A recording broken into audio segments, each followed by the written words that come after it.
Assalamualaikum warahmatullahi wabarakatuh. Alhamdulillah wassalatu wassalamu ala Rasulillah wa ala alihi wa ashabihi wa mawala amma ba'd.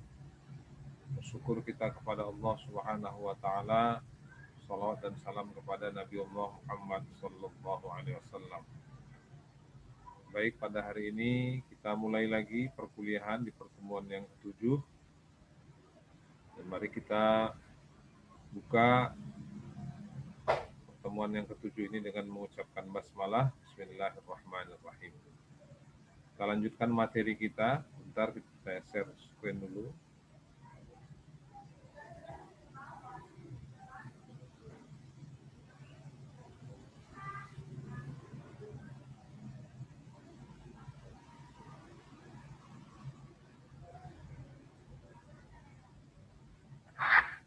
Ini materi kita, pertemuan yang ketujuh.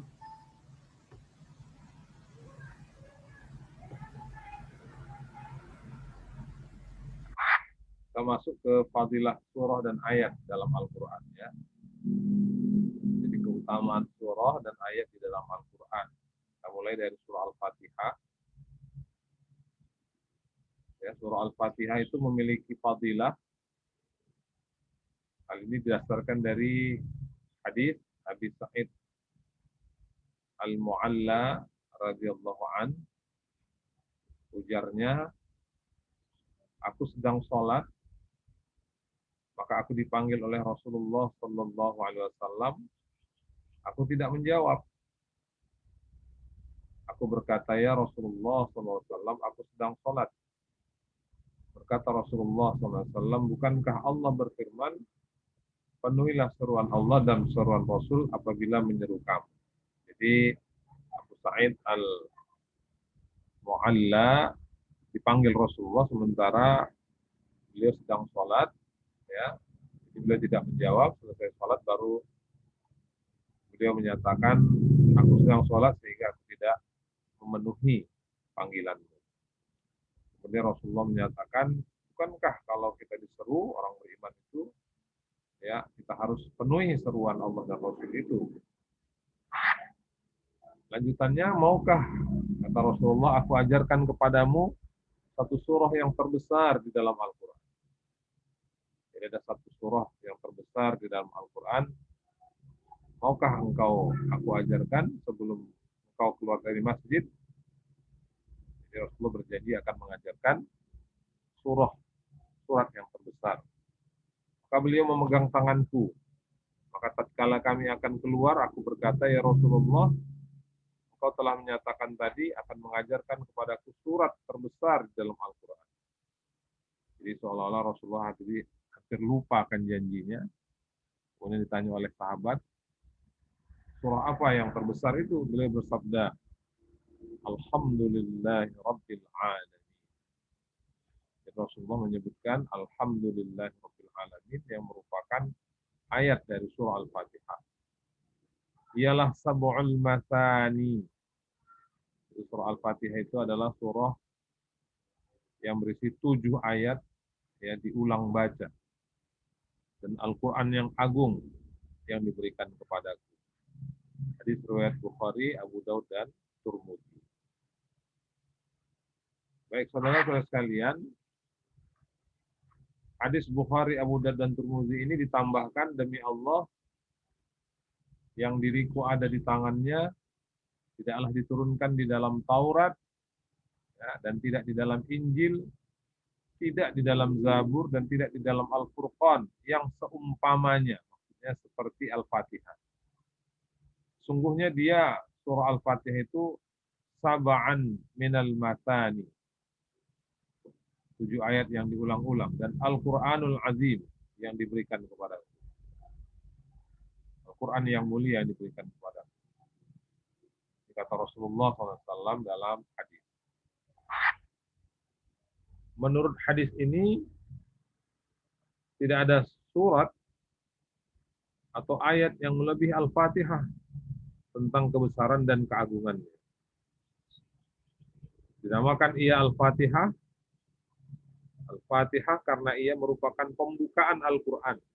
Jadi Al-Quran itu dibuka dengan surah Al-Fatihah, bukan surah Al-Baqarah. Kadang-kadang ada yang silap ya. Apakah surah pertama dalam Al-Quran Alif Lam Mim katanya. Maksudnya bilangkan surah Al-Baqarah, bukan ya. Al-Quran itu dibuka dengan Al-Fatihah.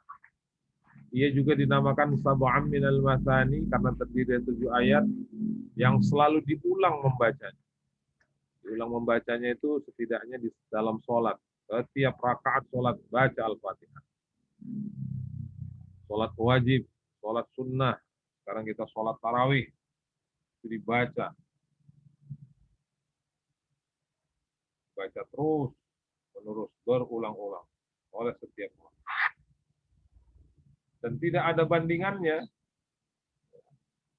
Tidak ada bandingan. Ia juga dinamakan Al-Quranul Azim, Al-Quran yang agung, karena isinya yang agung, yang lengkap, yang mencakup apa yang dimaksud dalam Al-Quran. Apa yang dimaksud dalam Al-Quran itu sudah tergambar secara umum di dalam surah Al-Fatihah.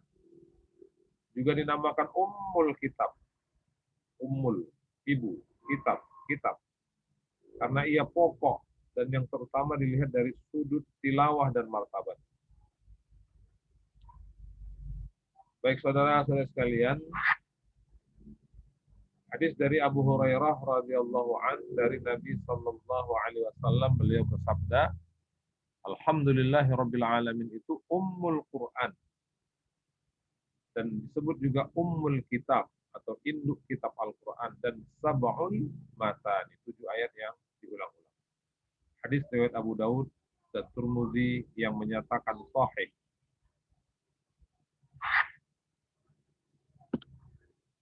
Nah, kita masuk kepada kandungan isi surah Al-Fatihah.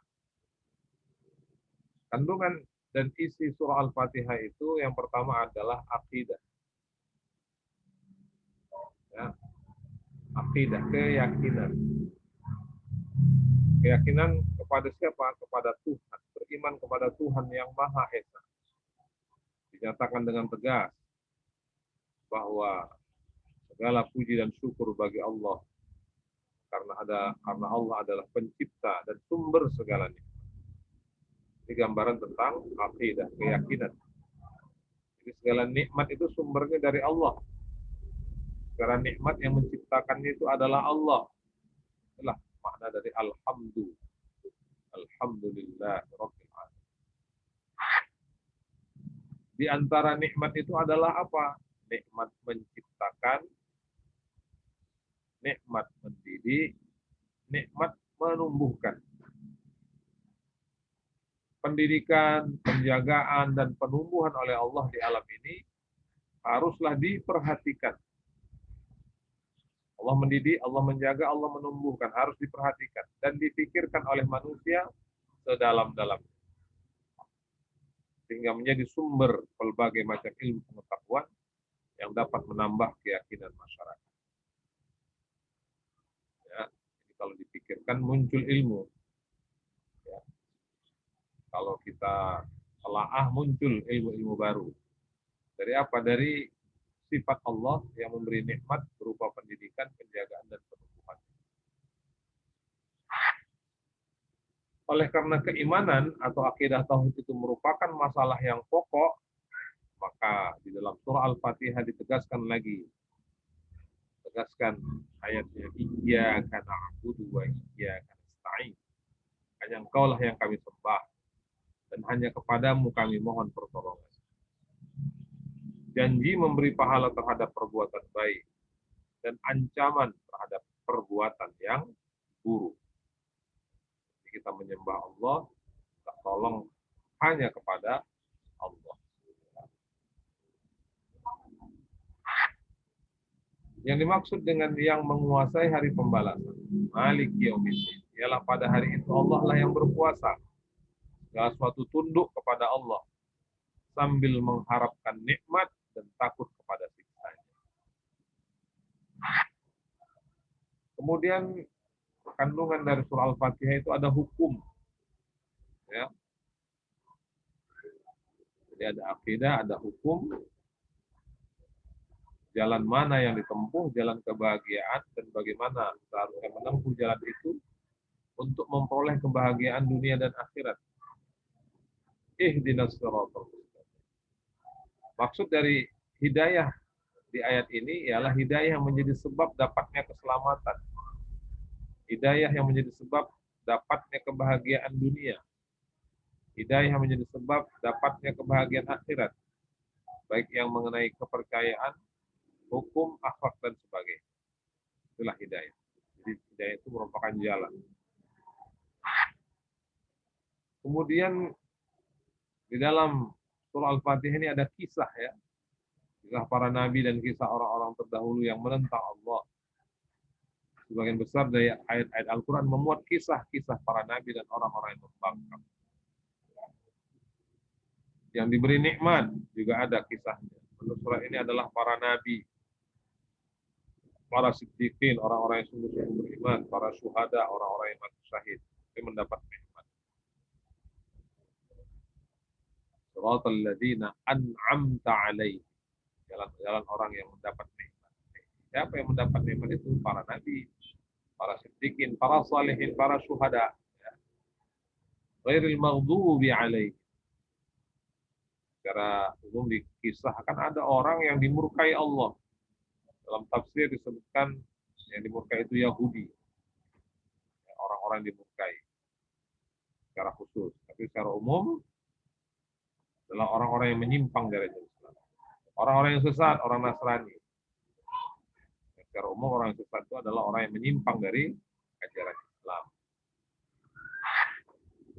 Nah, kita masuk ke surah yang kedua. Fadilah atau keutamaan suratul Baqarah dan surah Ali Imran. Dalam sebuah hadis dari Abu Umamah Al-Bahili radhiyallahu anhu dari Nabi sallallahu alaihi wasallam beliau bersabda, "Bacalah Al-Qur'an. Sungguhnya Al-Qur'an itu akan datang nanti di hari kiamat memberi syafaat kepada pembacanya." Itu secara umum. Secara khusus bacalah Az-Zahrawaini yang memberi cahaya. Surah apa itu? Surah Al-Baqarah dan Ali Imran. Ali Imran ini akan datang di hari kiamat seolah-olah awan atau naungan atau sebagai dua kelompok burung yang mengembangkan sayapnya untuk membacanya.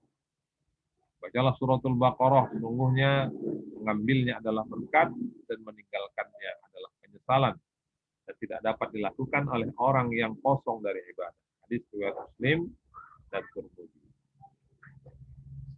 Ini keutamaan surah Al-Baqarah dan surah Ali Imran. Dalam hadis dari Sahal bin Sa'ad As-Sa'idi bahwa Rasulullah SAW bersabda, sesungguhnya segala sesuatu mempunyai puncak dan puncak Al-Quran itu adalah suratul Baqarah. Jadi suratul Baqarah itu puncak. Kalau Al-Fatihah tadi ummul, ya, ummul Quran, ini puncaknya Al-Quran. Siapa yang membacanya di dalam rumahnya di malam hari, maka syaitan tidak akan masuk ke dalam rumahnya selama 3 hari. Dan barang siapa yang membacanya di siang hari, begitu juga. Ya. Hadis riwayat Ibnu Hibban.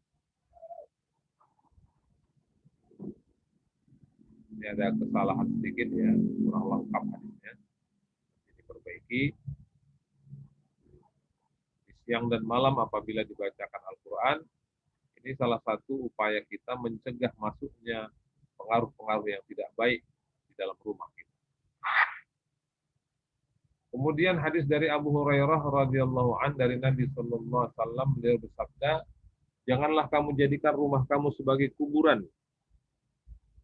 Jadi rumah itu bisa menjadi kuburan karena sesungguhnya rumah yang dibacakan di dalamnya surah Al-Baqarah tidak akan dimasuki oleh syaitan. Ya. Maka ini merupakan anjuran dari Nabi kita sallallahu alaihi wasallam untuk membaca surah Al-Baqarah. Ya, di dalam rumah kita, di rumah kita. Jadi menurut hadis-hadis tersebut di atas, surah Al-Baqarah dan surah Al-Imran itu dinamakan Zahrawaini yang sangat memberi cahaya yang akan melindungi pembaca, bukan hanya pembaca tapi pengamalnya, dibaca dan diamalkan di akhirat nanti dengan rahmat Allah. Kalau surah Al-Baqarah dibaca di dalam sebuah rumah, maka setan tidak berani lagi masuk ke dalam. atau setan yang ada di dalamnya akan lari meninggalkan rumah tersebut. Inilah keutamaan atau fadilah surah Al-Baqarah. Nah, saripati surah Al-Baqarah sama dengan Al-Fatihah tadi ada tentang akidah. Di dalam surah Al-Baqarah itu ada dakwah Islam yang dihadapkan kepada umat Islam, kepada ahli kitab, dakwah itu dan kepada orang-orang musyrik. Bagaimana menyampaikan akidah itu dengan dakwah Islam. Ada kepada umat sendiri, kepada ahli kitab dan orang-orang musyrik. Sarifati surah Al-Baqarah itu ada hukum, ya, ada perintah mendirikan sholat, ada perintah menunaikan zakat, ada perintah hukum puasa, hukum haji dan umrah, hukum qisas, yang halal dan yang haram, infak di jalan Allah, hukum arak dan main judi, cara bergaul dengan anak-anak yatim, larangan makan riba, ya, hutang piutang, nafkah yang berhak menerimanya, nafkah dan yang berhak menerimanya, wasiat kepada dua ibu bapa dan kaum kerabat, hukum sumpah, kewajiban menyampaikan amanah, sihir, ya, hukum merusak masjid, hukum merubah kitab Allah, hukum haid, iddah, talak, khulu, ilah, hukum sepersusuan, hukum lamar, mahar, larangan menikahi wanita musyrik dan sebaliknya. Dan di dalam surah Al-Baqarah juga ada hukum tentang perang. Dalam surah Al-Baqarah juga ada tentang kisah, ya. Tentang kisah, ada kisah penciptaan Nabi Adam alaihissalam, kisah Nabi Ibrahim, kisah Nabi Musa alaihissalam dengan Bani Israel. Dan lain-lain, tentunya dalam surah Al-Baqarah ada sifat-sifat orang yang bertakwa, ini di awal-awal surah. Sifat-sifat orang munafik, ya, sifat-sifat Allah, perumpamaannya, soal kiblat dan kebangkitan sesudah mati. Inilah intisari dari fadilah dari surah Al-Baqarah dan intinya, intisari dalam surah Al-Baqarah itu, ya mudah-mudahan ini bisa menjadi tadabbur, ya. Jadi kita baca surah Al-Fatihah tergambar tentang hukum, ya, akidah, hukum, kemudian kisah, ya. Jadi ada beberapa tema-tema penting dalam setiap surah itu, ya. Ada akidah, ada hukum, ada kisah dan lain-lain. Begitu juga ketika membaca surah Al-Baqarah begitu juga. Tergambar kita bagaimana akidah, bagaimana dakwah, ya, bagaimana kisah, bagaimana tentang hukum, ya. Hal-hal lain yang ada yang merupakan intisari dari setiap surah Al-Quran. Saripati, ya. Baik saudara sekalian, ini demikian perkuliahan kita hari ini. Insyaallah kita bertemu di pertemuan yang akan datang setelah UTS, ya, atau mid semester. Terima kasih atas segala perhatian. Mohon maaf atas segala kekurangan. Di pertemuan yang ketujuh ini tidak ada wajibat, tidak ada tugas, karena Anda silahkan persiapkan diri untuk ujian tengah semester atau mid semester. Kita akhiri dengan hamdalah, alhamdulillahirabbil alamin. Nasrum minallah wa fathun qarib. Assalamualaikum warahmatullahi